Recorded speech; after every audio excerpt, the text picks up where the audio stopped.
Hello, সবাই কেমন আছো? আমি খুব ভালো আছি। তো অনেক দিন পর ভিডিও নিয়ে আসলাম। আজকে ছোট মাছ এনেছিল। ছোট মাছ দিয়ে দিয়ে পাতুরি করেছিলাম।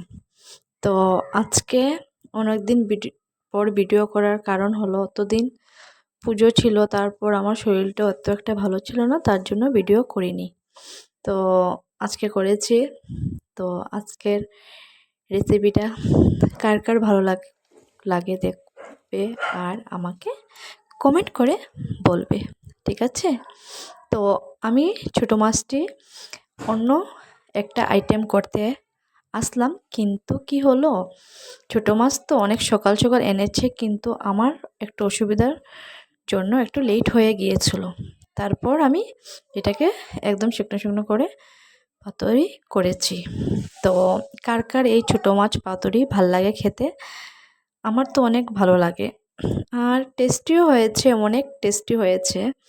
কিন্তু ঝালটা আজকে আমি প্রচুর পরিমাণে দিয়েছি। যেরকম কাঁচা লঙ্কা দিয়েছি ঠিক সেই রকম শুকনো গুঁড়ো লঙ্কা দিয়েছি। কালার দেখলেই বুঝতে পারবে। তো এইদিকে তোমাদের সাথে গল্প করতে করতে আমার ছোটো মাছের হয়ে গেল।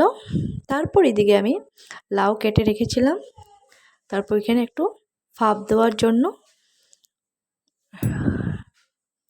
জল দিয়ে ভাপ দিয়ে দিলাম। তো এটার মধ্যে একটু নুন দেবে আর একটু হলুদ গুঁড়ো দিলে সুন্দরভাবে হবে।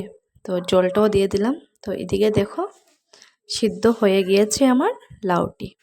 তো লাউ দিয়ে আর শুটকি মাছ দিয়ে করেছি। তো আগে প্রথম আমি বিয়ার পরে খেতে অত ভালো লাগতো না, কিন্তু এখন খেতে খেতে আমার এখন খুবই ভালো লাগে। এটার মধ্যে দিয়েছি রসুন, পেঁয়াজ, কাঁচা লঙ্কা আর লঙ্কা গুঁড়ো দিয়েছি।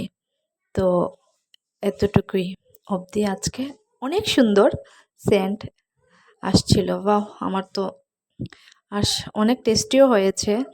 আমি তো খেয়েছি, কিন্তু জাল অতিরিক্ত হয়েছে জাল। তো এতটুকু অবধি। আর কার কার পূজা কীরকম কাটলো কমেন্টে অবশ্যই বলবে, ঠিক আছে? পুজো আসতেও সময় লাগলো না, যেতেও সময় লাগলো না। ভাল লাগে না পুজোটা গেলে? না কীরকম লাগে? পুজোতে তো অনেক হই হুল্লো, ঘোরাঘুরি একটা ব্যাপার থাকে, ঠিক না? তারপর আইটেমগুলো দেখো অনেক টেস্টি হয়েছে। তো কে কে খাবে চলে এসো আমাদের ঘরে। তো টাটা, বাই বাই, এনজয়।